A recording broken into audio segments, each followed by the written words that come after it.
In just a few hours, 500 of Bert Newton's nearest and dearest will come together to celebrate the screen and stage star's incredible life.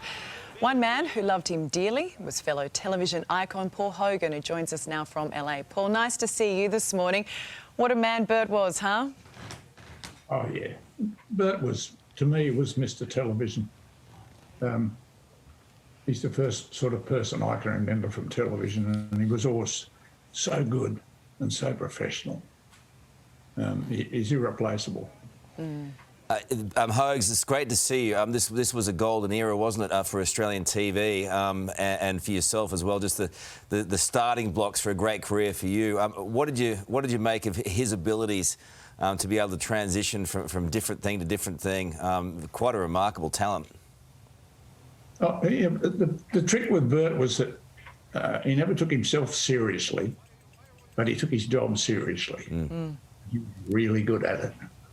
I met him back in the 70s when I was playing with television. I did New Faces, and I did it for a joke, and I didn't intend to go on with it.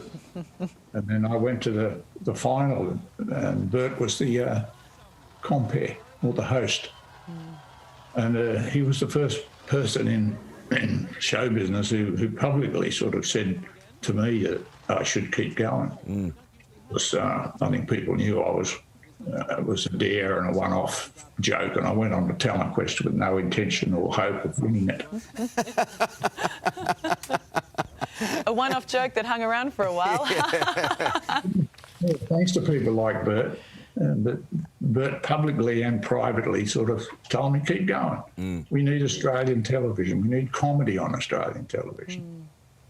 And, I think that's one of the big things that has come out about Bert since his passing, that we all know him on the screen and this amazing presence he had, but it was behind the scenes and how he treated people, and whether that was the boss or the person bringing him a coffee in the morning, whatever that was, he had this real special way with everyone.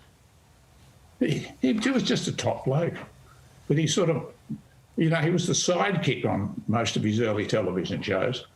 But in fact, he wasn't the sidekick, he was the anchor. Yeah.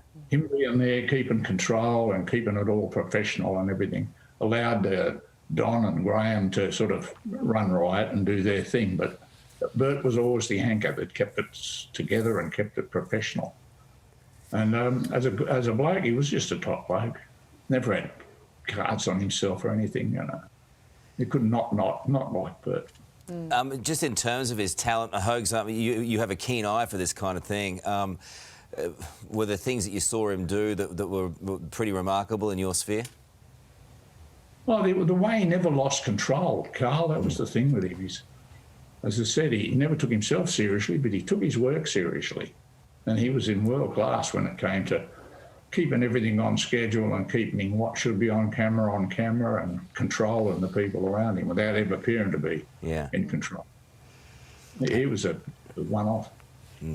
And there was no Bert without Paddy, was there? No, that was all sort of like Bob and Dolly, Bert and Paddy. That was the sort of the days of, Karl and Ellie. Oh, we'll take it. We'll take it. Hey, Hogs, it's great to see you, my man. I still get a thrill talking to you. And when Hogs, when he says my name, I get like a little... It's a thing. But how are you doing, Hogs? Oh, I'm surviving. I'm homesick, of course, but I'll be back for Christmas. Oh, will you? Oh, lovely. Looking forward to the end of this stupid disease. Yeah, I think everyone is. We all are. Well, we'll take you for a beer when you get home. We'll see you in northern New South Wales somewhere, and it'll be great to catch up. Good on your Hogs, and safe travels, my friend. He was the legendary entertainer we came to know and love as Moonface. Aussie showman Bert Newton, a star of the screen and stage. This morning, friends and family will gather to farewell the Aussie icon at a state funeral. Among them will be Aussie television presenter Susie Ellman, who joins us now. Susie, lovely to see you this morning. You're just about to board your flight to Melbourne, so thanks so much for joining us. You're attending the funeral today. How are your emotions? Oh, I think I still have not got used to the fact that we have lost Bert. Do you realise that next year, Karl, it will be 70 years since Bert did his first performance on radio? Wow. And we all know and love him. I mean, his television appearances, he won the hearts of millions and millions of Australians for decades, and we thought he was going to be around forever. So this is it. Really mixed emotions. I've got lots and lots of extra tissues with me, but I'm sure there's going to be few laughs along the way because that's how Bert would have wanted it. It is, isn't it? And I'm sure you're right. You're going to need those tissues. But as you say, it was a career that started when he was 14. So this state funeral, which is going to be filled with Bert's friends, his family and colleagues, what do you reckon he'd make of this send-off? Do you know, I think he'd be pretty chuffed. I know how thrilled he was when he was made King of Moomba more than once. And so to then have a state funeral, which I think is more than fitting for him, I think he just would have been chuffed. Bert was the sort of man, I mean, I don't think they got bigger in terms of entertainment names, but he was an incredible father, an incredible husband, grandfather, and everyone that worked with him, he touched you so much with all the beautiful gestures that he used to do. So I think it's fitting that we can. My only disappointment is, of course, that with restrictions from lockdown, there's only 500 people allowed in the church. When they got married in 74, there were 5,000 people outside waiting for them to come out. Hey, Susie, just on Paddy, how's she doing?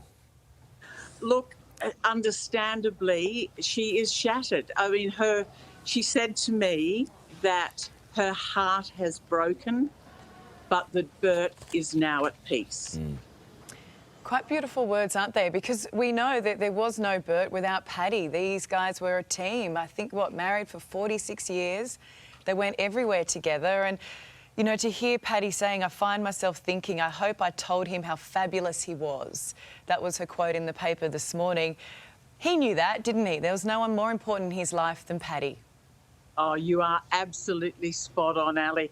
And yes, the interesting thing working so close to Bert as I did over 2 networks, Paddy was very much a part of the show as well. So there was this seamless ability to be able to perform together, and then you could just see how much they both adored each other. There wasn't just love on one side. It was certainly a two-way street. And so I don't know too many marriages that would last that long on camera and off camera. What are you going to miss most, Susie?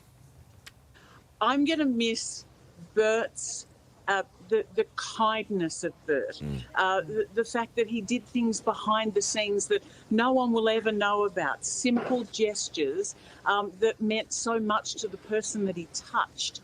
Not necessarily costing him a lot of money, just the gesture, the little notes he used to write and the things that he would remember. I mean, he really is a legend on camera, but the most beautiful man. One of the questions that was always asked of me whenever people would recognise me, that their first question was, what's Bert really like?